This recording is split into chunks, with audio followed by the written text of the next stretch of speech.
Okay, we're going to cover some gun disarms. Now, we're using a rubber gun with the trigger mechanism adjusted, the finger guard adjusted, so that we don't get the finger caught in there and get injured. But so that's why it looks like this. But we're going to show you how to disarm the gun. Now, this is only if you can get a hold of it. Obviously, if he gets my gun and I can't reach him, then I'm at his mercy at this point.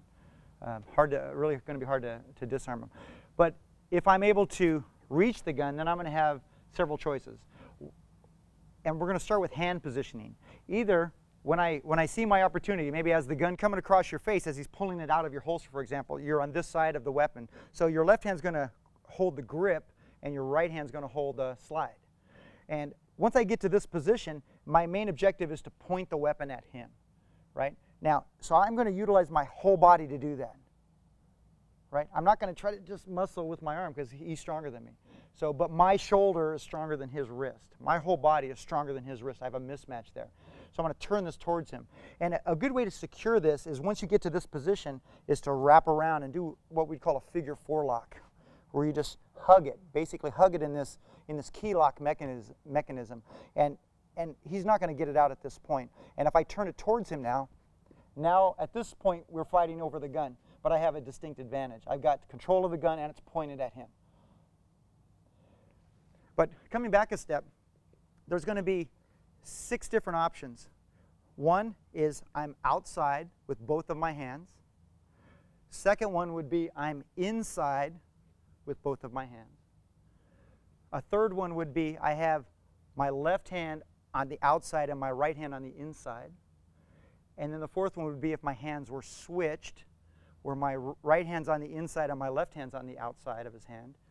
The fourth one will be one hand under and the other hand over. And the sixth one, obviously depending on the position of the weapon and where I find myself, one hand over and one hand under going the other direction, right? So I'm going this way, this way, this way, this way, this way, this way. Okay? So those disarms would look like here, right? Or if you want to figure 4 if he's holding tight, right? We talked about the balance breaks, right? If I grab it here, he's losing his balance a little bit to the left, so it'd be easier for me to come back in or hit him with his weapon, or with my weapon, right? Make him want to let go of the weapon. So that's hands on the same side. On the other side, can you slide over here? If for whatever reason I find myself over here, right? Now I'm moving towards the back. Now this is the part where the finger guard break would come in. If his finger is in the trigger mechanism and this guard is here, and as I effect this release, remember this would be going across his finger at this point. You could pretty much take this, and I'll simulate it with my finger, and just make him lie on the ground. Because his finger is in there. If you go at a speed where his body can react to it, he'll go right down. If you go fast enough, you just break the finger off. But so that would depend on your intent and how threatened you felt. But this right here, he's done. He's locked down. He's not going anywhere. His finger's in the mechanism. The gun's holding him down at this point. Would you rather be on the inside or the outside, or I guess it just depends where you find yourself, huh? Exactly. It's all about where you find yourself. Yeah. I would rather be on the outside because on the inside, he's hitting me with his other hand. Right? We're here. We're fighting over the gun. I'm probably not feeling too much of it, but after a lot of it, I'm going to start noticing it. Right? So I'd rather not be where he can take advantage of his other hand. So if I could, I'd rather be over here fighting for it. So now I have a better position. Behind him is stronger for me. Right? Figure 4 this. Now we're fighting at this position. It's going to be harder for him to be strong from there. Right. And you still then, even if you're outside like you were on that side there with your arm, can you still twist your body and get that gun facing to him? Oh yeah, absolutely. So I'm here, and all I have to do is adjust my feet. Now, one thing that gets in the way, sometimes your elbow will lock up, so you have to decide whether you want to go over his arm or just manipulate his arm. Depends on how strong the guy is. If he's really strong, I just go over the arm, because I want to fight the wrist. I don't want to fight his shoulder. So from here, I'll go over his arm. So now the gun's pointed at him. If I get here, I'm feeling like I'm gonna win this confrontation. Right. Now, even though he may be tenderizing you somewhat. Yeah, he's panicking, he's punching me, whatever. But it's just gonna give me more strength to just rip something in this point. Right. And so now he's at a distinct advantage because his wrist is going to break. Yes. His hand's weak. Now, what else do I have? We talked about this stuff. Headbutts right here. Right. There's other things you can do. I can attack his knee. I can come back. I can misdirect. right? We talked about those concepts. Right. So that's how you tie all these other concepts into. Now the gun's coming out, and you don't want to struggle over the gun too much, but the key is to get it pointed at him as fast as possible. Yes, it would be a point of panic, right? You've tried to get it, it's coming out. That's a point of panic right there. He's got my weapon. Your heart's going to be racing. You're just going to grasp it however you grasp it. What I want you to see is you'll have a better ability to control it if you grab slide and grip, right? And then start turning it, and then once you have this under control, slide figure 4, right? And then turn it into him. Now it's pointed at him. I have a base. It's pointed at him. I've got a secure grip. Now we fight. Right. And he's at a distinct advantage because he's got one hand. And it might just go off. His hand's in the trigger, and it might just go off. It might just accidentally shoot himself. Well, there's a good chance it's going to go off the first time, right here. Yeah, there you go. Yeah, I mean, right that way, and that's okay because then it's going to be a disabled weapon anyways if you control the slide. That's right. Yeah. Yes. Now, the other 4 ways. One, we had this. So this would be where I strike the gun, moving it off my center line. So if it does go off, it doesn't shoot me, right? And at the same time, I want to strike at the base of the wrist to get a collapse of the weapon. Okay. Then I'm going to my figure 4, making a readjustment here, right? So I can have my strong alignment to pull down with. And now we're in that same position. Figure 4 lock. I've got the weapon locked up tight, pointed at him. Now we fight. Okay? So this would be if someone was just holding it on you and you were in reach, or in the process of grabbing it, you ended up here. One hand on each side. Okay? Same thing would happen if you were here. One hand on each side. But remember, we're not going to pull it, we're going to push it. So whatever hand's on the slide is pushing. Right? So if I'm here, I'm pushing with the slide hand. Right? I'm here, I'm pushing with the slide hand. And that's because you're stronger pushing than pulling? Definitely stronger pushing in this case. From here, this is going to be weak. Plus, I can't go as far. I'm not going to be able to pull as far. The trajectory is wrong for the movement I want to do. It's not attacking his small joint. And the other thing is when you're here, if I have the weapon here, I wouldn't want to pull it because in order to pull it, I got to pull it back across my center line, which I wouldn't want to do that, of course. You find yourself on one side or the other. If it's right up the middle, well, you got to just go to your strong side. But if it's a little bit over here, you might end up moving this direction because that's the shortest distance to get you away from being shot. So hand here, push, right? So this thing over here, Tyson. So if he were holding this on this side of my body, I'm not going to go this direction because it's got to go all the way across my center line before I'm safe. So I would want to go to the shortest angle out. So if I know I'm going to push that direction, I know I'm going to use my left hand. There. And you're moving your body kind of at the same time, trying to get away from the gun, right? Right. Move the weapon, move the target. Move the weapon, move the target. Right?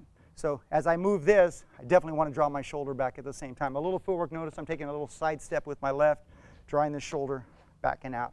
Do that at the same time with that, trapping underneath. Right? And then as I come over with this arm, we talked about this forearm getting in the way. Just change your grip. Now it's easy to point at him, lock up, and now we're fighting. Now, would his instinctive reaction be to kind of pull the gun back? And how would you be able to play with that, or how's that to your advantage or your disadvantage? Well, this comes down to action-reaction. Action is faster than reaction, so I have to be efficient with my technique. So if I telegraph my technique, he's either going to shoot me or he's going to pull the gun out, lift it up, move it out of the way. So as I maneuver, I need to set it up. So maybe I talk with my hands, hey, look at it, I don't want to, right? You have to set him up. But if I go a big motion and then attack his hands, that gives him a reaction time. But as far as action-reaction, if I just do that, there's no way he can beat my action. His reaction is not possibly going to be able to beat my action if I'm efficient. So you have to not telegraph these movements. And you have to practice. All takes practice. And notice he's not hurt or anything, so we're able to practice back and forth. And if there's a recession, then I'd take the gun for a while, and he'd work on taking it from me. So we can practice as much as we're able to if we're not hurting each other. Now, the last two were up high and low. A couple reasons for this. One is maybe it's at your head, right? He's tall. I feel like it's take longer for me to bring this hand up and across, or maybe even angle it, right? So I want to drop underneath. Or maybe there's someone else standing next to me. I don't want to go like this and now they get shot, right? So a case where move the weapon, move the target, here, right? Then the same mechanism, right? Turn it back towards him. Figure 4 locker. If that doesn't feel good here, if you just have it inside here, just secure it.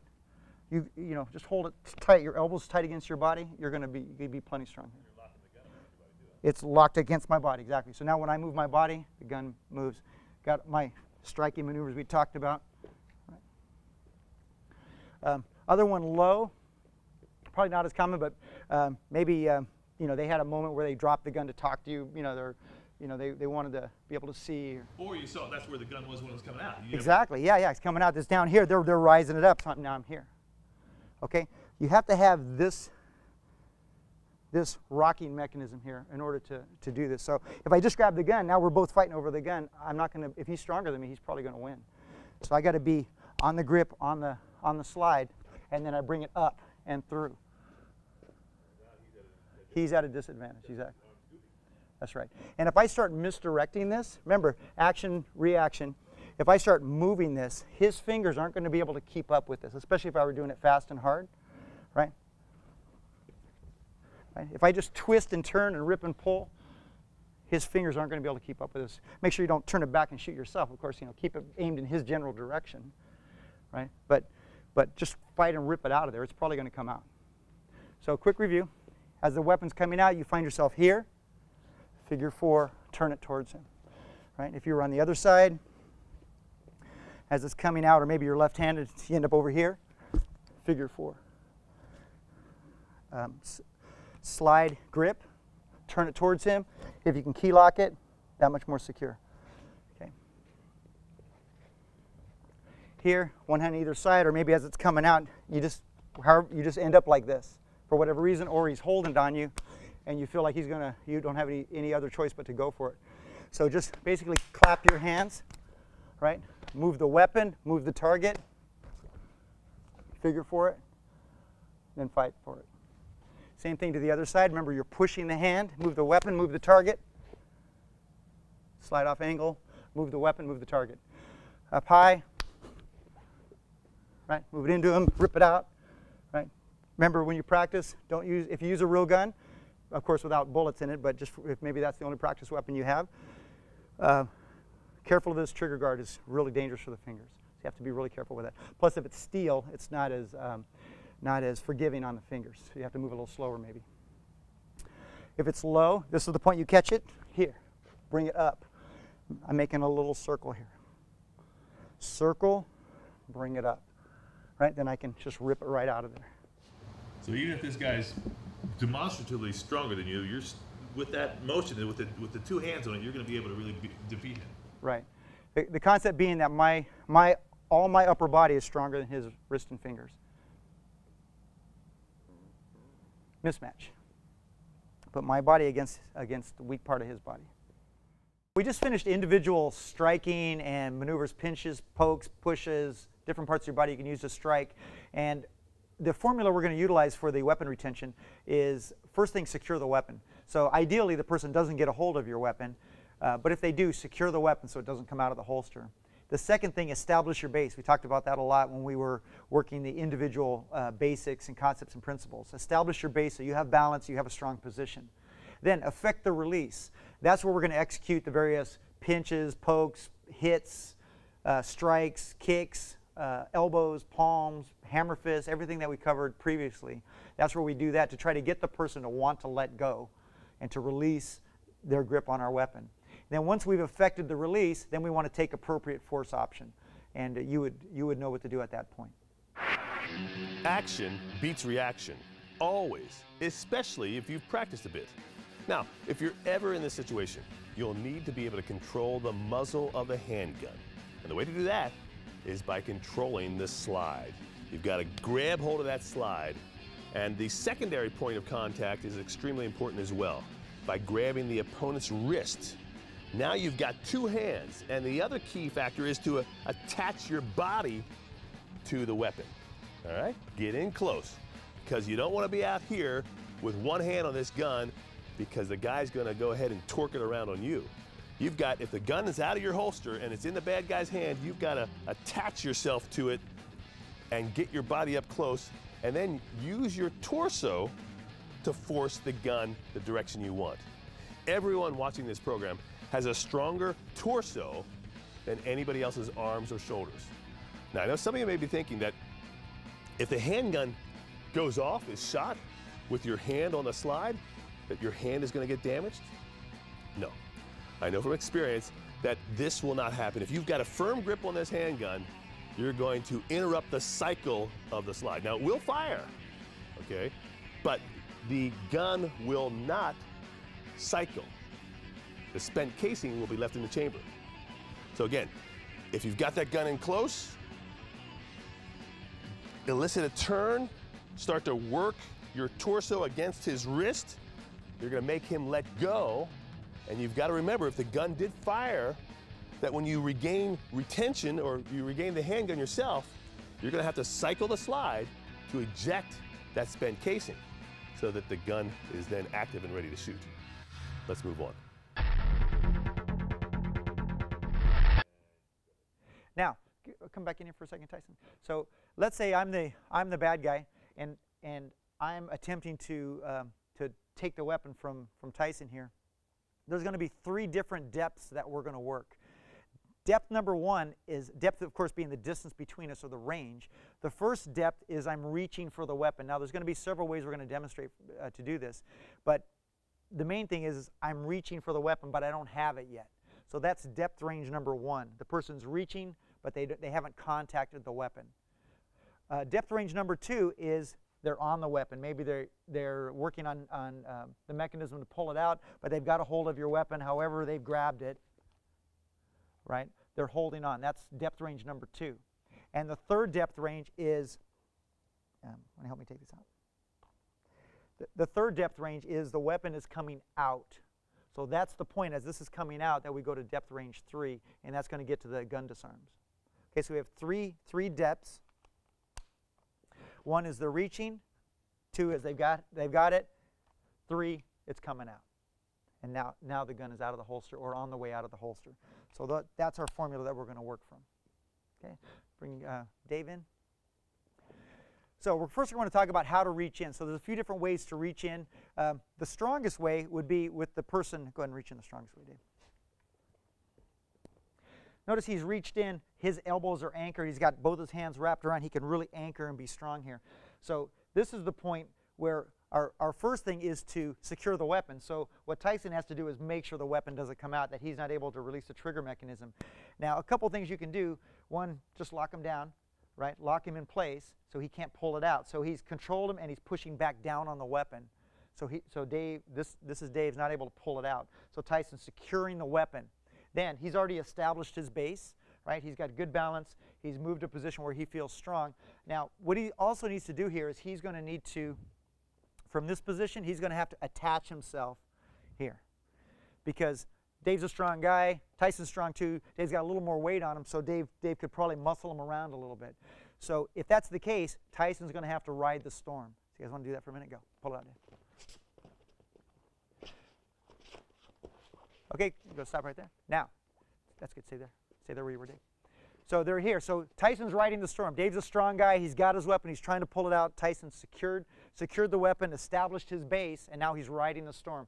While he's riding the storm, he's thinking about tenderizing techniques. Of course, you can see the headbutt right there. We're not going to do it, of course, because the headbutt's cut right away. Right? That may or may not make Dave let go. It could. Catch him just right. Maybe he gets distracted. Tyson's able to pull his hand off. Right? We had the inside leg kick. Right, you could do that. How about inside knee is there? You got inner leg, you got groin, right? That's probably as much as you're going to get there. Maybe you could catch the other leg with an adjustment step. If Dave had his right leg in front to where Tyson were behind his leg, then he can go in and buckle that knee, right? Changing his body positioning. So this is where you're going to put the various striking maneuvers and pinching and grabbing maneuvers that we worked on earlier. Is one of the most important things here locking up with Tyson's left arm, really to ride the storm? You have to do this, yes. Yeah, you have to lock this up or else he's going to be able to manipulate this elbow. Right? Don't grab that from him. Just grab the gun. Okay, so now, exactly. So he can create space. He can use this as a weapon. Right. Right? You need to eliminate space in this case. So eliminating space, go and secure it. Eliminating space, and keep your head tight so he can't use his headbutt, right? He can't accelerate his head into you at that point, right? So this position right here, remember you got to ride the storm. You got to make him want to let go, or just ride it out to where at some point he says this isn't working, and he figures out he's trying to figure out something else to do. Well, the bad guy can literally exhaust himself at this point too. This is the rope-a-dope almost. Very good point. Very good point. Yes, because Tyson's not working. Dave's doing all the work, struggling, trying to pull. So that's absolutely right. He's gonna run out of gas pretty soon. He's gonna be easier to defeat.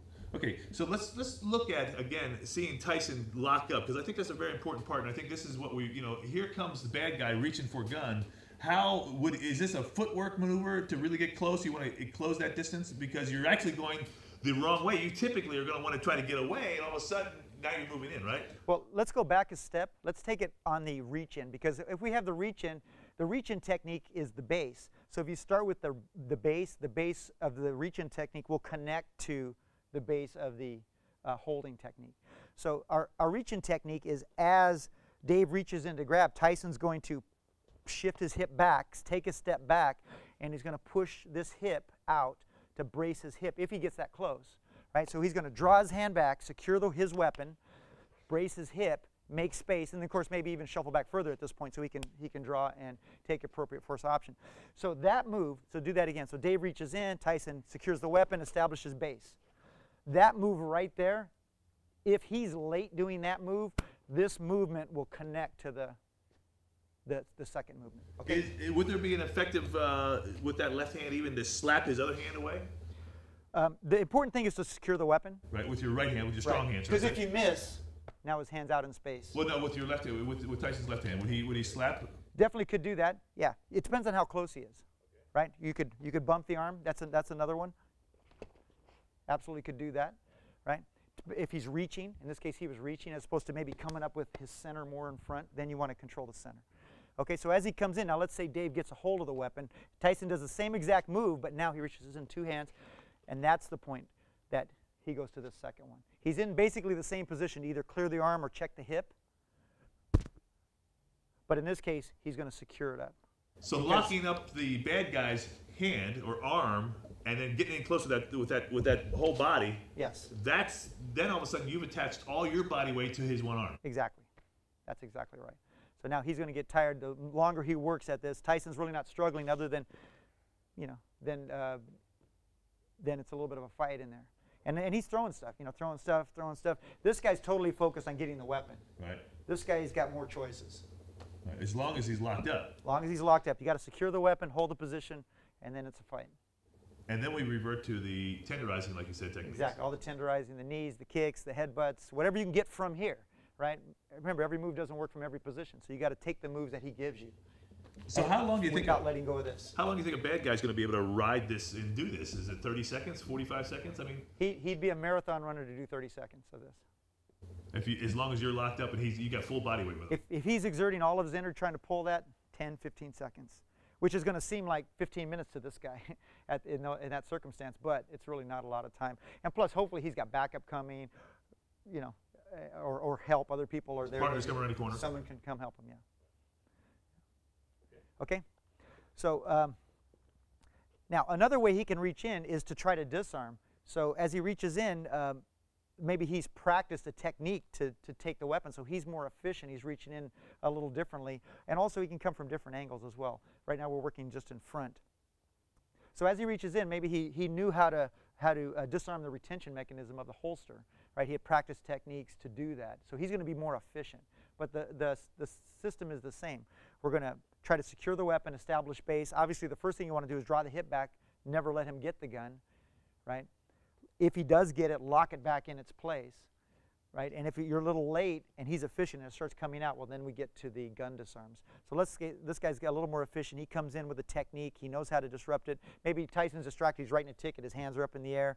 Right? He's not thinking that this guy's going to go for his gun in this circumstance. And he does, and the gun starts coming out. So take the gun down. Let him get it halfway out. So it starts coming out. Now, as it comes out, go. Grab the barrel. And now, at this point, you got to go to the third depth range, right? Because the gun's coming out. Now you got to get the grip and the barrel. Now you turn it towards him, key lock it. Watch his finger in there. Right. And now the fight is here. So now once you've secured this, now you're the same thing. Now you're both fighting over it, right? You both are in the same position to fight. Hopefully you know more stuff than he does. So you're where the headbutts, you got the knees, you got the kicks. You know, obviously this is life or death. I mean, even biting, you know, anything goes at this point. So plus you have the strong alignment on his wrist. So you keep working this, you're going to end up, the gun's going to come out or something's going to get broke on his fingers. Now we're going to show some other ways to reach in. Not everybody's going to reach in the way we first demonstrated, but that is probably the strongest way for someone to grab. But if they've worked on techniques or they're trying to visualize how to pull the gun out a certain way, well, they may reach in differently. So we'll have some other options on the body that are actually easier to push the arm off in some of these other angles. The first angle really difficult. You pretty much got to ride the storm, tenderize, and at some point affect the release. But let's say Dave reaches in, cross arm. Exactly here, he's reaching cross. He's already disarmed the release mechanism, and Tyson secured the weapon. He grabbed his wrist. He's pushing down, pushing the weapon back into the holster. Now, because Dave's elbow is up, he's at a much weaker line. So that gives Tyson opportunity to roll and bend that up. Actually, from right where you were, right? Yeah. From here, he can reach. From this one right here, he can reach up under the armpit, the back of the head, and then he's going to slide back and maneuver the head under, like so. Really puts Dave in a disadvantageous position. His neck muscles are probably not going to be strong enough to resist the force of this pressure levered through his arm. And that gives Tyson, now of course you got knee, there's a knee there, there's a kick there, you can just swing your leg right into his face, right? Other things you can do there, or you can just, yeah, peel off, move through. Yeah. So we just have them do that again. They're going to reach in, just do the whole thing. See how he's shuffling, right, and levering the back of the head, using the arm as a fulcrum, and shifting the center, right? Always maintain base, and then put the guy in a position. Use your center to move him. The other thing really important is for the law enforcement officer to verbalize that this gentleman's going for his gun. He needs to yell out, he's going for my gun, he's going for my gun. So that if there's backup nearby, or maybe other citizens who could possibly help you, that's something that everybody would need to hear and know at that time. So definitely you would want to verbalize that. He's going for my gun. Go do that as soon as he comes in. Going for my gun. Going for my gun. Exactly. And so the key there is to trap that hand against the gun, is it? Right, because we don't want him to get the gun. So as soon as he reaches, we need to lock it in. Right? We don't know how far he is in this step. We probably don't have time to analyze whether he's disabled this latch mechanism. So if it is or is not, we're not going to know that. We're not going to take the time to look, so we just lock it down automatically. Just lock it down. Keep it in the holster, right, until we can get his hand off of it. Okay, good. And what if his hand's on top of the grip? You push it on his hand? Yes. Just hold his attachment. Just hold it on there. Now, it is possible in some grips to grab a finger. We talked about the finger locks. So I'll go reach in, probably the cross grip. Now freeze right here. So now he's got him locked up. Maybe he can't get his head, right? This guy keeps his head back, right? It's not open. So he can grab a finger and peel. So the fingers are going to, right, exactly. Remember, so it's his arm against his finger. So even though Dave's, has more mass and is strong, his finger's not stronger than his arm. So grab a finger, little finger. Everybody follows their little finger. Just grab, peel it off, and then go from there. Now even here, right? He's got striking, right? He's got the knees again. He's got the sweep kick. He's got headbutts, all there, right? All that's open. He can turn and just bump the arm off like we did on an earlier technique. Right. And again, the key is not just to rely on that little finger, Exactly. but to go and do follow-ups. Got to follow up. You got to follow up. You got to connect movements together, right? Because this gentleman's going to be adjusting. Everything you do, he's going to make an adjustment. So you have to be ready to do something against his adjustment that defeats his adjustment, where he's going to go naturally to try to defeat your grab, lock, hit, whatever. So Dave comes in from the so it's the same formula in that we want to secure the weapon, establish base, affect the release. But obviously some of the available weapons and targets will change based on his positioning. So he comes in here. Same thing. Secure the weapon, establish a base. Right now we don't know where Dave's going to go with this. He might be pulling him backwards, pushing him forwards, trying to lift him up in place, or just wrestling with him on the ground. So this guy's got to keep his center. He's got to keep his base. Use his feet to keep his base, right? Secure the weapon, and now he's got to see, okay, what's open from here? Rear headbutt. He's got the side headbutt because he's looking at him, right? That parietal, that side of the head, right? He's got the upward hook kick, very powerful technique, just straight up and down to the groin. We got stomps on the feet. He could probably stomp kick this knee, just, right? You start putting all those things together, this gentleman gets disoriented because he got headbutted, stomped, now his knee collapsed, and this becomes less important as that goes on. Is there, because Tyson's got two hands on the gun, does that put him at a disadvantage, or is there anything he can do with his hips to kind of throw the bad guy off of balance? He can definitely shift sideways a little bit, guys. Let's go the other way. Tyson facing me. Come this way. Right. So Dave's coming up on him. If Dave has any kind of grappling background, wrestling, football, he knows how to use his body mass, then he's going to get his body against Tyson and try to manipulate him with his center. Right? So Tyson can use his body to kind of bump space or move away to create space to make it so Dave can't lift him up. Right? We talked about that earlier when I made space with the hip. Right? Do that from the rear as well.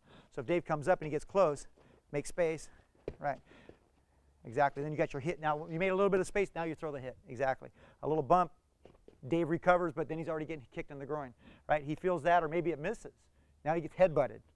Right? One of those or all of those are going to hit at some point. You just keep throwing them, right? Make the guy want to let go. Okay, so Dave comes up. He gets a hold of the weapon.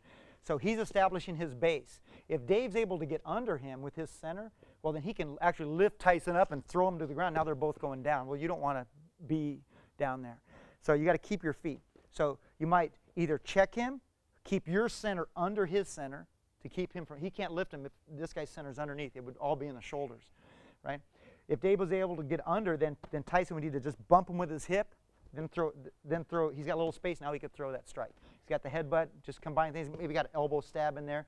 Just keep putting these little bites together. You know, these little just eat away at the guy's concentration.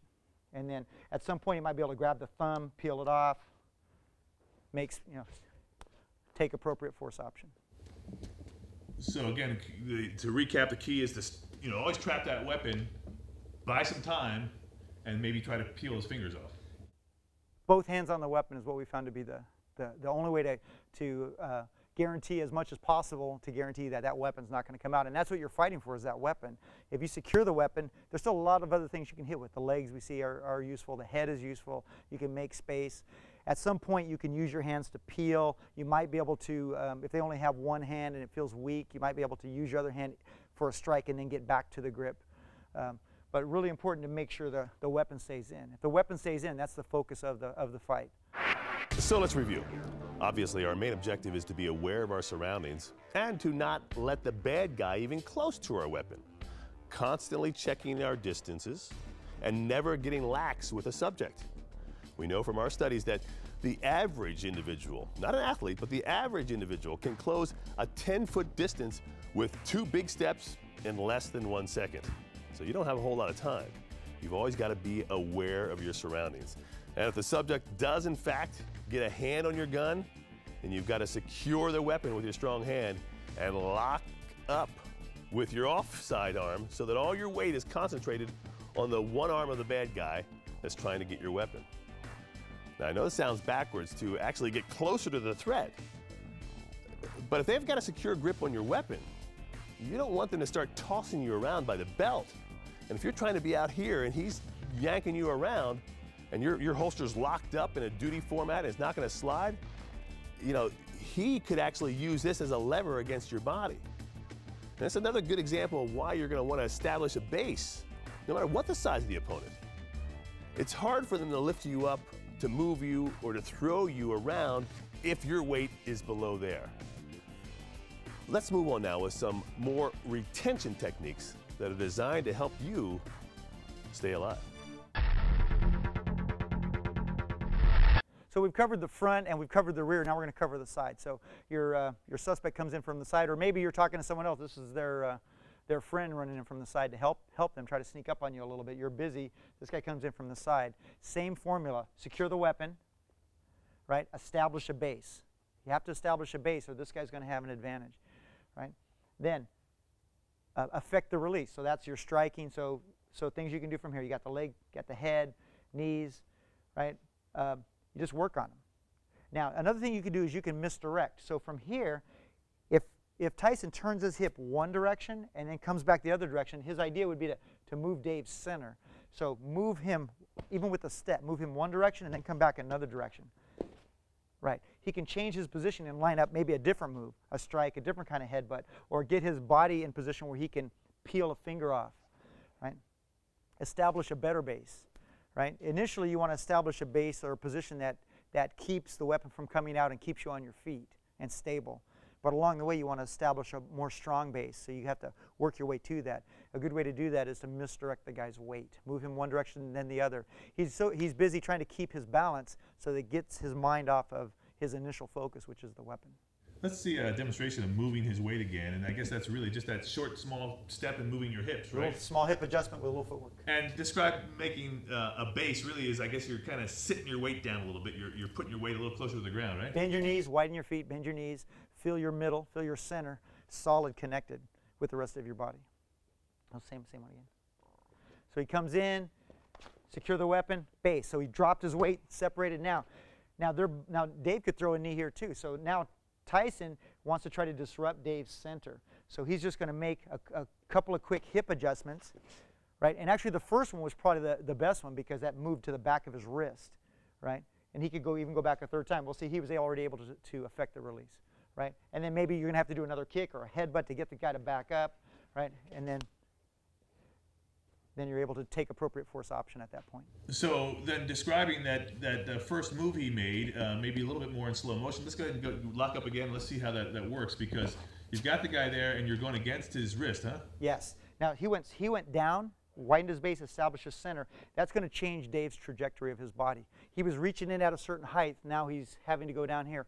If he's not aware of his center, then he ends up doing this. Now he's really in a weak position. If he has a feel for his center, has some kind of background that has taught him where his center is, wrestling, football, or martial arts, something like that, and he keeps his base, he drops his center too, well, obviously you have a more formidable opponent. So work misdirection. So I want you to move that way first. So you're going to move to the back of the right wrist this time. See that move Dave's center? He's kind of leaning. He kind of lost his base. So that's a good time to disrupt his balance more. So maybe take a step towards him now. Right. So he's making him shift his center. That takes his mind off of his initial attack. You can see that Dave's shoulders are over his heels, right, versus his toes, and hence he doesn't have that aggressive stance. Exactly. And in the mix of all that, Tyson would also be inserting the strikes. You know, kicking his knees, headbutting him, misdirecting. Put all that together. Remember, the combination is really important. You keep moving from move to move, because this guy's going to make an adjustment. Everything you do, he's going to make an adjustment. So you have to keep moving until something or more than one thing starts working, and then to affect the release. And again, those quick choppy steps are probably part of that formula. Right. Nothing where your feet are crossed, or no big moves. Just small, just little shuffle adjustments. And then again, that's going to help you open up for those kicks. That's right. Correct. Yes. You have your base, and if he's off balance, you'll feel like you can throw those moves, and he'll be less able to defend them because he's already out of position. They'll be more effective that way. As we saw, you've got a lot of options to distract and disrupt the bad guy's focus, which will then make all of your follow-up techniques that much more effective. It all starts by securing that weapon, establishing a strong base, and then applying these techniques as they become available. One of the things I felt was worthwhile repeating here is that you should try to disrupt the bad guy's center of balance. He's got all his focus on your gun. Once you secure the weapon in the holster and you get your base lower than his, a couple of quick, choppy steps will get him leaning to one side or the other, get his shoulders way out of balance, of his center of balance, and that will give you an advantage to either throw a knee, do an elbow, or do that headbutt. Now, coming up in this next segment, I'm sure you're thinking about how you would handle an opponent who's got you in a big old bear hug. Well, here it is. Let me cover the various types of bear hugs, because one is arms free. So if Tyson's arms are up for, let's say he's ready to take me, and this guy reaches in, he definitely could be on the inside of this. Okay, he could have one free, one pin, so he could end up like that, or of course the other side, or both arms could be trapped. right? In all cases of bear hugs, you need to control the center. So turn sideways, turn to me now. So this guy is going to try to get his center Dave's going to try to get his center under Tyson's center, so that would allow him to lift him up, and then he could dump him on the ground and wrestle with him. Right. That's not a good spot for this guy.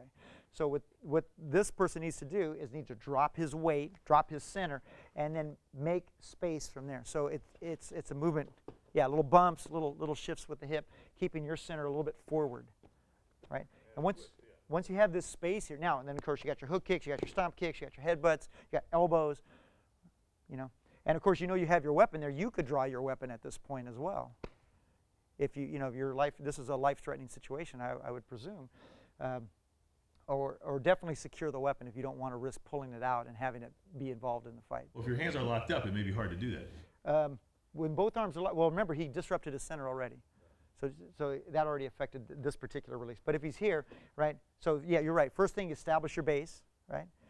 We're not worried about the weapon at this point because he hasn't gone for it. We're trying to establish a base, keep control of the middle, and then tenderize him. Slowly tenderizing. Would you peel his fingers too at that time? Start to be a good thing. Yeah, if you can get one. Sometimes hard to get when someone grabs and they lock their fingers into this tight ball. It's really hard to get the finger out of this. If their hand's open, more open, then yeah, definitely easier to get. And now let's look at if he gets the bear hug. He's got one arm trapped and one arm underneath, and he goes for the gun. Right. So here he comes. This one trapped, that one free. Yeah, that's right. Yep. So up there, and there he is now. Secure the weapon, establish your base, and then effect the release. So he's created a little bit of a locking mechanism with his finger and thumb, made like a little letter C, and he's pushing right down onto the locking mechanism of the weapon to keep it from coming out, which is making Dave's fingers a little bit uncomfortable in there. So it's kind of canceled his strength, right? Now from there, then you got your tenderizing technique: stomp the foot, headbutt, elbows. You got a whole hand freer because it's not being utilized. You could do pinch points, reach back, upper inner thigh if it's there, right? Just start putting all those things together. And is there a twist outside of that then to try to get yourself out away from that guy, or? If he's holding it, you'd want to spin, in Tyson's case, clockwise, because that would rotate into the back of his wrist. If you move the other way, it'd be much easier for him to follow. Right, see, he's moving to the back of his wrist. And it looks like he's trapping his gun too, and then trapping his hand there, which makes that uncomfortable. And then all of a sudden, he's at a weak spot, right? Exactly. He's on a weak line, what we call a weak line, and that's gonna put some pressure on his wrist. See that one more time from there, and just face that way so you can spin up towards me. Here you go. All right, and go ahead and let me see the trap. So there's the trap. So tenderize. You got to get him where he's not as strong as he is right now. Right, you do all these things, hook kick, whatever, and then at some point, he stepped left foot. Now he's running through the back of the wrist and clearing with the other hand. And then appropriate force option at that point. A bear hug attack can be very dangerous, especially if the opponent tries to upend you and throw you to the ground. This is where your base is extremely important. The last thing we're going to do is be in a wrestling match with some guy who may be bigger than us. So you've got to get your weight below his. Put your butt below his butt. Then gain some space and start applying those tenderizing techniques to get out. Hey, that pinch technique at this point may be one of the only things you have. A biting technique onto his arm may be the only thing you have. If someone's got you pinned up and he's really big, you're gonna have to really be creative with your hands, your mouth, a headbutt, some way to get some reaction from this bad guy so he lets you go. Now, let's take a look at how you can respond when the bad guy has your weapon and it's just coming out of your holster. Okay, we're going to switch guns. We're going to move to a rubber gun. We've been using the real gun for the other practice, but we're going to work on the gun disarm. So a little bit safer if you have a rubber gun that doesn't have the trigger guard on it. So.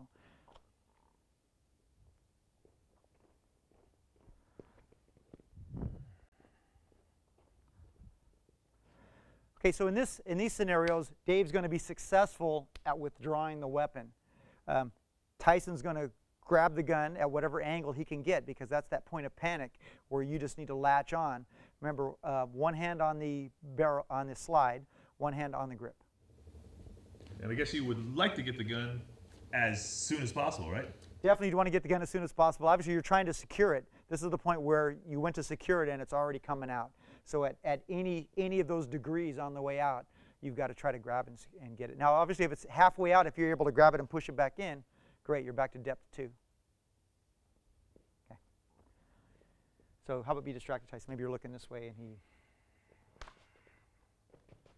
hold it. Let's get to where the camera can see. You guys got that one? So we're going to have Dave reach in. He's going to take the gun completely out. He's going to start pulling out. Then Tyson's going to secure the weapon by grabbing the slide, grabbing the grip, and then moving the gun towards, pointing it at the suspect, and then locking it down. And obviously, this is a very dynamic situation. You don't know where you're going to get the gun. You don't know what position you're going to be in. But it's better to get it than to let the bad guy have it. Absolutely, and that's that point of panic that I mentioned before, where you just latch on. At that moment, that's that fear peak where you see him having your weapon and shooting you. So you're just going to latch on however you grab your hands. We talked about the 6 different ways of grabbing the gun. So wherever you end up, that's where you're going to connect. Whoa.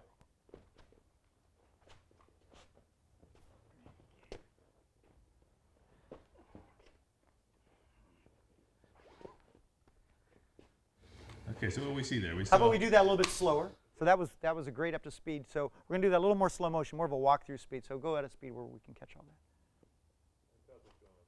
So Dave's figured out a way to disarm the holster, and he starts pulling it out. He's real efficient. He's done some practicing or something.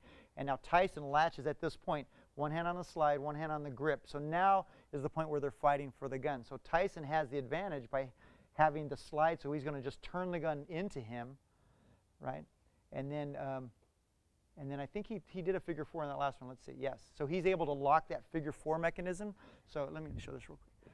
So he went from here. He went over Dave's right hand, and then inside between his right and Dave's, his left and Dave's right, and counterlocked back. So we're calling this a key lock or figure 4 mechanism. And Dave can't pull his hand out of there now, can he? He's locked in there. Yeah, he's locked. Tyson could, maybe he wants to let it get his hand out just so he has the gun. But if not, he can use this position against his wrist and his fingers. The barrel's pointing at... if it goes off, right, the officer's not getting shot.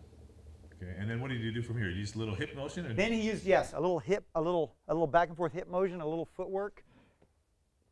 He went into him, misdirect, right? He drove through, and then he was able to get out. At some point, the hand just opens.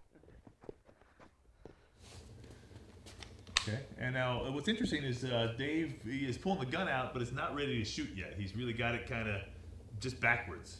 Right now, someone who knows how to take it out like that probably also knows how to shoot it. So, it's not going to take him long to do it. Let's grab it a different way. How about he takes it out a way where he is ready to shoot it, and that's the point. So now he's kind of going over the top. So that was one of the other ones where one hand was high, one hand was low. Bring it, rolling the gun back this way. Now the gun's pointed at him. Now it's the same fight. He's already at a disadvantage, right? And if this is a rubber gun, not a steel gun. If it was a steel gun with the trigger guard, he'd be in a lot more pain right now. All right, so now he just cranks it over, right? You could just rip it down as you step back. He could pull him forward. He could go side to side, wiggle it out. Just be a little bit unpredictable to where his grip can't adjust to your action. So it appears multiple moves are necessary really to rip the gun away. You have to do several things, right? Remember, this guy's he's going to make an adjustment for everything you do. So you have to have your action be faster than his reaction. And then when he makes a reaction, take another action. And at some point, your actions will compound and his reactions won't be able to keep up and something will release. Now let's suppose that Tyson, the gun's coming out, and what's the best way for Tyson to latch onto that thing? I mean, is he coming to the arm first because the arm's longer and it's bigger, or is he going to the gun, or how's he really trying to latch on? Go to the gun. One hand grabs the slide, one hand grabs the grip. That's your latch on technique. Grab the slide, grab the grip. And you do grip slide because the grip obviously closer back to the wrist. Of course, any way you got it would be good. You'd want to grab the slide first because that gives you control of where it's pointed. If you grab the grip, he can still maneuver his wrist and point it a different direction, and maybe a shot goes off if it hasn't already in your direction. So definitely the slide would be the initial grab because then you're pointing the barrel where you want it to go, and then latch on. And plus the slide is a lever in a sense because you can move that slide easier than you can the grip. So let's see that. Let's see that move again, Dave, and then let's see Tyson grab hold of that thing, kind of slow mo. Boom, here comes out. Okay, now he's in a position to turn it inside. Last time when he grabbed it, this was underneath a little bit. He'd got it. David pulled it out like a little different trajectory, so now he's under it. So this time he ended up a little more on the side, right? So that's where all those different grips come in. And now by controlling this, he can, if he had grabbed, I'll go with this real quick. If he had grabbed this first, now Dave, he can turn it, he can angle it, right? He's got some ability to manipulate. But as soon as Tyson latches onto this, and he's got both of these, effort, load, and fulcrum. You talked about levers, right? Once he's got this locked up, now he's got the leverage angle on Dave's wrists and fingers. Now you see Dave trying to check him, so that was good. Right? So he's turning it back. Now it's going under. So there was one of the other directions we talked about. And let's see Dave's check again and see that. So yeah, so let's say this guy's got a little bit of background, or he's practiced, he's been in a lot of fights, or he's had some training, whatever. He knows to protect his wrist, he's got to check that guy's hand. So it comes out, Tyson sees it, now Dave adjusts. So now he's checking the mechanism that he wants to do. So Tyson had to change direction. So he couldn't push it this way because Dave was checking it. So Dave was, had some training or something. He just discovered a trick. So now Tyson's got to go a different direction with this. So that's why he went under last time. Yeah, he went under and back. He could have gone over and back, right? So you have to be able to make those adjustments in order for the technique to work if you get someone who has some fight experience or some background. And again, once you go over and back and pin the guy, in a sense, you pin him in a position, then you wiggle to move him, right? Right. Once you are able to execute the figure four or the key lock, once you get the weapon pointed at him and you lock it up and you hold it against your chest, he's at a distinct advantage at that point because it's such a tight lock on his hand and his grip with the steel components of the weapon pinching against his hand and the leverage involved of his whole body against his grip, that it's really going to cause him some pain, discomfort, and put him out of position and hurt. Whoa.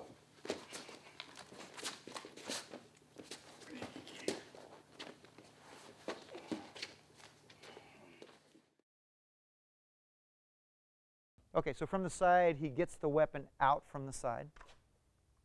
The weapon's coming out. Now, he's on the other side, right?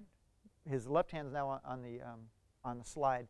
Same idea. Now, remember, if this guy checks and you're trying to struggle, you're both fighting for this gun out in space, don't forget that you have your strike options. You got knees, stomps, headbutt, all these things. As soon as you can get his mind off of this, then you'll be able to affect the lock that you want to do. But if he's strong, you're both 100% focused on this, it may be an even fight, or if he's stronger, he may win. So you have to get his mind off of his 100% focus. If you kick him in the knee, headbutt him, now for that instant he's responding to that, his mind's not here. And that's when you can take the gun another direction. That's when you figure four, turn it towards him, change the angle, right? And then even from this position, maybe he's real strong, or maybe he grabs and checks in there. Now you're fighting, same thing. Tenderizing techniques, stomp the feet, attack the legs, headbutts, all those things, right? And then at some point, you rip that gun out of there, rip it against his fingers, he's going to release that. So it's important to keep it dynamic, to keep all these options open when you're in a fight. Yeah, so Tyson, you're giving me a ticket or whatever, this guy comes behind.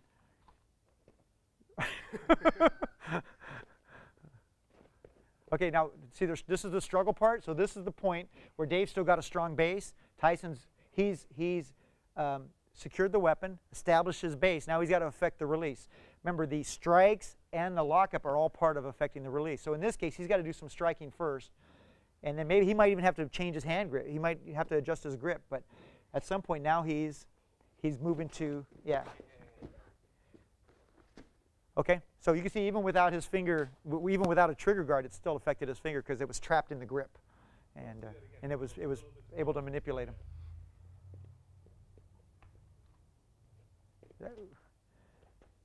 And notice this gun has a little, because it's rubber, it's bending as he pushes it. But if it was steel, of course, it'd be moving right into Dave's joint. So by even trapping the gun against his fingers, that hurts. Absolutely, yes, and utilize that. Take advantage of that. Dig the steel into his hands.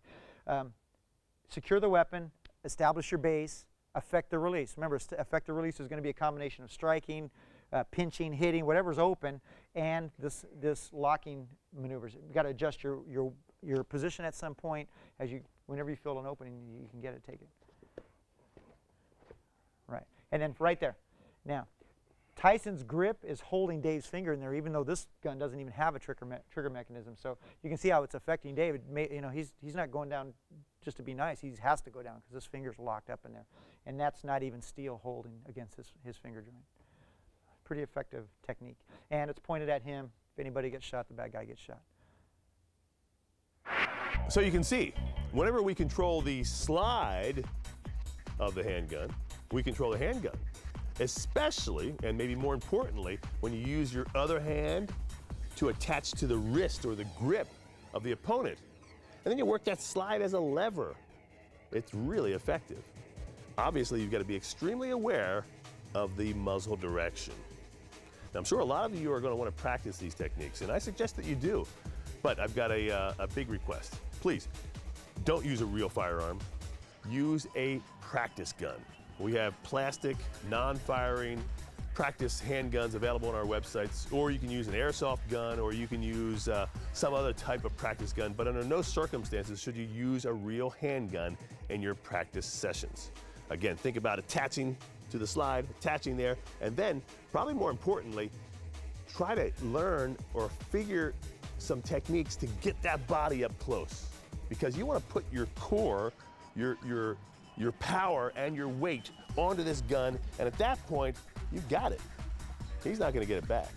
And if you can go for the figure 4, just like that, you've got that too. So practice these things. Now, in this next segment, I'd like to make you, law enforcement officers, aware of a big flaw in a common pat-down technique that's used by law enforcement worldwide.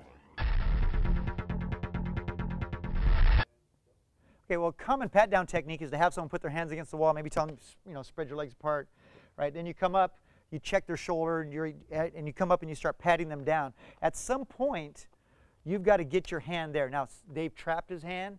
He's going to tenderize him. I'd elbow him in the face first, Dave. Get his mind off of his what's going on exactly, and then reach for the gun. And if he knows this mechanism, now he's got the gun, he could just reach back and shoot right there. And that makes you real vulnerable, that pat-down technique. So let's do that again. So Tyson comes in, he's against the wall, spread him. He starts patting him down. At some point, he's going to eat an elbow. Bang. And then the weapon is able to take that out. Now, there's another version of that, which is a little harder to practice because it's kind of dangerous, but definitely if someone does it on you, you'd want to know this. And that would be where you have the person lean. And we can't really do that because we don't have a wall, but we're going to simulate it. So I'll have Dave, let's see how we can do this. Well, let's kind of right leg in front and just pretend like the leaning position. Of course, obviously, both feet would be back. So this is going to be the like a wrestler takedown, arm lock, roll. So as Tyson reaches in, again, at some point, we're going to talk you through it though. At some point, Dave traps this. Now, watch his elbow when you do this. All Dave has to do is, we'll just do this slow, Dave. Just sit on your right hip and roll to the right. Is drop and roll. Yeah, he's got a wrist lock, or if you want to come all the way around, he'd be on top in a wrestling position. Right, obviously, this is a little more of a trained hold, but. Okay, so you can be real vulnerable in that position. Come all the way around on top of him this time, Dave.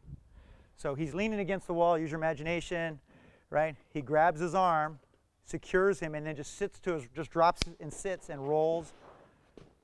And then now he's on top of you. Now you're in a wrestling match and you're at a disadvantage, especially if he's got some skill. A good technique, the best one we found is felony stop, yeah. That's the best one we found. But basic stop, obviously you're not going to do that to everybody you're given a ticket or you just suspect of having a weapon. But it's where you don't make the person too uncomfortable where they have that fight or flight response. And so turn around, you get them to put their hands behind their back and hands back to back, and you grab index, middle finger of each hand. You take your left knee and you check their right knee, and then that's where you do your pat down. Now this is a little bit vulnerable in that if this guy, if you do too many of these, you're going to tend to relax at this point, and nobody's ever tried to fight their way out. You just tend to kind of ho-hum it. Well, if this guy's also savvy, he's relaxed, and at some point he's going to explode with movement. He's going to be able to pull this out and catch you with that, right? And then if he knows a hook kick to the groin, but you got that, he could kick you in the knee, stomp your foot, right? Do some things to affect your release, and then take your weapon or run away. So If you have a car or something for them to lean against, put their thighs against the car so their knees are against the car so they can't take a step forward to give themselves space to be able to execute a rear kick of some kind. Also, we want to check the knee, and we need to check the shoulder. And if they're against something, this is easier because then you can lever them against whatever it is in front of them, and then you can do your pat down technique. If that elbow came out of there, it would come up at a little different trajectory, and it may, even if it hit you, it would be more of a glancing blow, less than that 45 degrees back, which is going to knock your head back, more straight up. Okay, and then of course to switch from here, you have him in position, you check one side. To switch, you bring front foot back, change hands. Now this is his window of opportunity right here. Okay, but luckily you have enough space where he can't hit you clean, but this would be the point where he would move suddenly to try to escape. And of course you would just push him forward, step back, draw your weapon, and that should be the end of that. So as you step back, you switch hands. You step in on the other side into the exact same move on the other side. If he's pressed against something, it's better, right? Check his shoulder with your shoulder, and then you can do your pat down technique, right? And then if he starts struggling at any point, just bump him with your shoulder and step back. And then move to your next force option. Now, I showed you this section so that you're aware of what could happen in a pat-down technique. I hope your agency gives you the option to handcuff all of your suspects before you proceed to pat them down. Now, anytime you put that arm around someone's body, there's a real bad opportunity for them to control that wrist. That's the point of contact, and then roll you out. So be aware of that, and that's why I wanted you to see that, because obviously, if you've got a chance to do a felony stops with people, get them on their hands and knees and cross their arms and all that stuff, it's better, obviously. But if you can handcuff people, I'd suggest that. It's really a department issue, I know that, but I wanted you to be able to see that. Now, all these techniques that we've discussed can easily be applied to concealed carry takeaway attempts.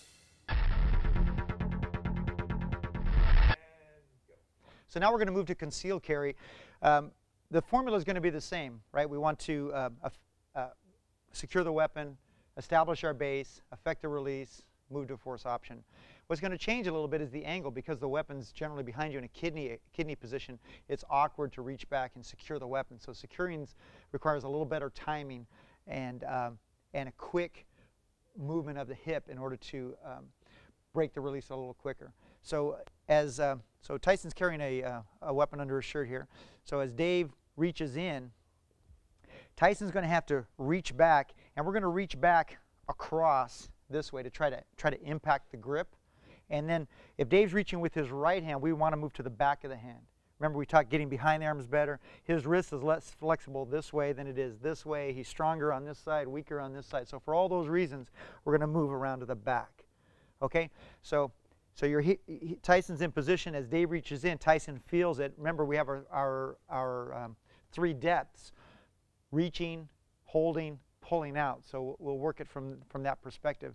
So obviously, first one, reaching, all Tyson needs to do is to drop his arm and step forward and spin out. So he's going to step around and back just before he gets it. Tyson, go. Exactly. So we'll slow down and do that from a different angle. Tyson, you're facing that way. Dave's over here. So do a little slower. So as Dave reaches in, Tyson's going to use his arm to hit the back of Dave's wrist. As he does that, he's going to move his left hip forward, which moves his right hip back away from the attempted grip. Right? He steps left, and now he just steps back right, and now he can draw his weapon, move to the force option. Maybe one more time up to speed on that. So kind of slapping his arm out of the way. Yeah, just spinning and slapping the arm. Right? And moving in the direction of the grip. So Dave's reaching in this way, and his hand's getting bumped across that direction. It's going to be the same thing on where Dave's able to actually get a hold of the gun, but not got it out yet. And that Tyson starts to do the same move, and he may be able to just pry it off with a hard enough rotation, definitely. If for some reason it doesn't work, the next thing would be to slide across and secure the weapon. So don't do it too hard, because I want him to be able to hold on. Okay, so you move to bump. It doesn't work. Secure the weapon. Now, see, he's got his index and his thumb making like a manual lock on this weapon to hold it down. Now, this is the point where we go to right? We secured the weapon, established your base. Now we're going to move to some of our techniques. So you've got striking, kicking. No, he sees the groin there. He sees headbutt maybe, but like that knees open, stomp kicks, and he's got his other hand free, so he can come over and start. He could attack with it. He also could pry through. Maybe he could peel his thumb. Coming around to that position that we had with the side holster, where we ended up in the ride the storm position that we had earlier. So let's do that again. Let's move this way a little bit so you can come around. Yeah, that's a good one, Dave. I forgot about that one. So this time Tyson's here. Let's let that so we can see it again. So Tyson secures the weapon, establishes his base. Now he's going to step around all the way behind Dave. Just keep moving behind him as best he can. Now they're kind of dancing, but that's where you're striking, pinching, kicking. That's all those things come in. All those distraction techniques to get his mind off of this. And then he's just doing a small. Here, slide around a little bit so you can see that before Dave gets hurt. So he's doing a finger release, right? Just working on him. Just keep working on him. All right, now he's thinking about that. Now it's going to be easier to get that. Just keep mixing. It's a fight. You just keep mixing all this stuff up. So really, then the spinning is it's all footwork here as much as it is secure the weapon, establish your base, and then footwork. Footwork, yeah. Footwork that turns you in a circle. Not pivoting footwork, just running footwork, right? Quick thing on footwork. When you want to spin into a tight circle, you bring your toes in towards each other, right? So I wouldn't just step with my toe that direction because it's going to be hard to go that direction. So if I want to turn in a circle, I'm going to bring my toes to the inside to move in this tighter circle. That's going to move you in a tighter circle. So that'll help a little bit if you can step with your toe slightly in. Just a little mechanical tip. But that'll help you rotate a little quicker. And now, is he going to try to lock up his arm at all, too, to ride that storm, or just he's really concentrating on the gun in his hands? Concentrating on the gun in his hands.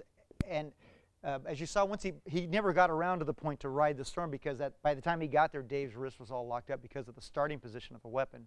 Unless it slid over, somehow I guess it could conceivably slide over that particular type of holster.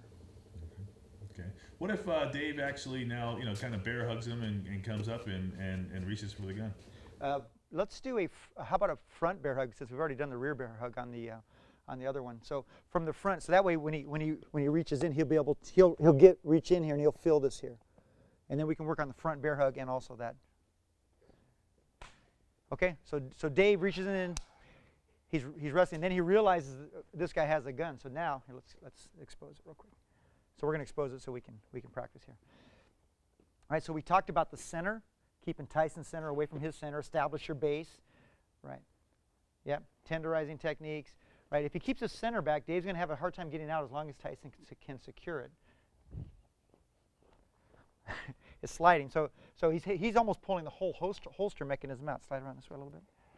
Right, so Dave's almost successful in pulling the whole holster mechanism out of his pants. Right, so knees, tenderize. Right. The only thing that you have really is that this guy can't really see. He's all about feeling where it is, and if he's not that familiar with it, he may not have as much luck getting it out. But definitely a difficult position. When you get in that position, we were just talking about some strikes you can do. The only thing you could do these, but you got to get back on right away. Like ear box is a good technique. Eyes, right? We talked about that. But a lot of the secure the weapon, you may not want to risk that. So if you don't feel like it's a safe chance, then don't take it. Have a formula that you can practice, and that way you can take your own ideas too, things that you discover through practice, things that work around your other equipment. Maybe you carry other weapons on you that you can get to, that you can utilize in those circumstances. Carrying the little folding knives? Sure, yeah, or they got the batons, other things you can get to. So if you use the formula, you can take these techniques, or you can add your own techniques. It's all good if it works. So find out what works. Remember to train safely. That way you have partners to train with, and also they will be maybe a little more gentle on you. So that's really important. You don't want to injure yourself so you can't do your job. Well, I hope you've gained some valuable knowledge that you can incorporate into your training and practice that will help you defeat a takeaway attempt. Remember, always practice with a fake gun, a rubber training gun like this, not your real duty weapon. Now, we do sell these on our websites, and you can get a discount on this item as a law enforcement officer if you use the code that appears on your screen at this time. I'm Lenny McGill. Thanks for watching Weapon Retention Techniques for Law Enforcement and Concealed Carry. Visit our websites for many more video programs. God bless you, and stay safe.